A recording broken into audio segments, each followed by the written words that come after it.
Hi yo-yo viewers, subscribe చేసేటప్పుడు అక్కడ ఉండే గంట సింబల్ ను ప్రెస్ చేయడం మర్చిపోవద్దు. అప్పుడే మీకు ఎనీ టైం అప్డేట్స్ నోటిఫికేషన్స్ వచ్చేస్తాయి. గుర్తుందిగా గంట సింబల్, అదేనండి బెల్.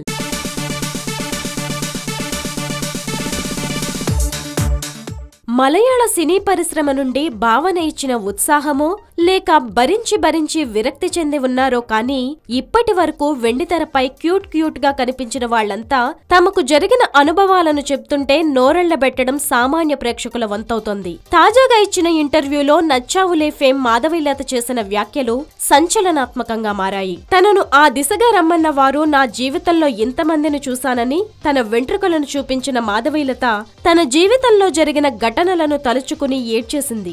అంతేకాదు, తాము నోరు విప్పి నిజాలు మాట్లాడితే ఎంతమంది కాపురాలు కూలిపోతాయో కూడా లెక్కలేదని ఇండస్ట్రీలోని పోకడలను బట్టబయలు చేశారు. ఒకడు నా క్లోజ్ ఫ్రెండ్ గా ఉంటావా అంటాడు, మరొకడు కోఆపరేట్ చేస్తావా అంటాడు. అవసరమైన చోట కోఆపరేట్ చేయకపోతే నువ్వు ఇక్కడ ఉండలేవని తనకు ఎంతో మంది చెప్పారని కుండబద్దలు కొట్టినట్టు చెప్పింది. ఇక్కడ టాలెంట్ ఎవరికి కావాలి? ఇది నా వ్యక్తిగత అనుభవం, అలాగే చాలా మంది జీవిత అనుభవం కూడా.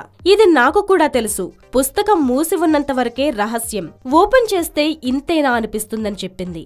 ఇక తన జీవితంలో మర్చిపోలేని వ్యక్తి ఒకరున్నారని, హీరోయిన్ కాకముందు నుండి ఇప్పటి వరకు టార్చర్ చేస్తూనే ఉన్నాడని, తాను ఎదురు తిరిగితే నీ వీక్నెస్ మీద కొడతానని చెప్పి వారం రోజుల తర్వాత అమ్మ నుండి ఫోన్ వచ్చిందని, తనను పెంచి ఇంత వారిని చేసిన కన్న తండ్రిని అంటూ కన్నీటి పర్యంతమయ్యింది మాధవీలత.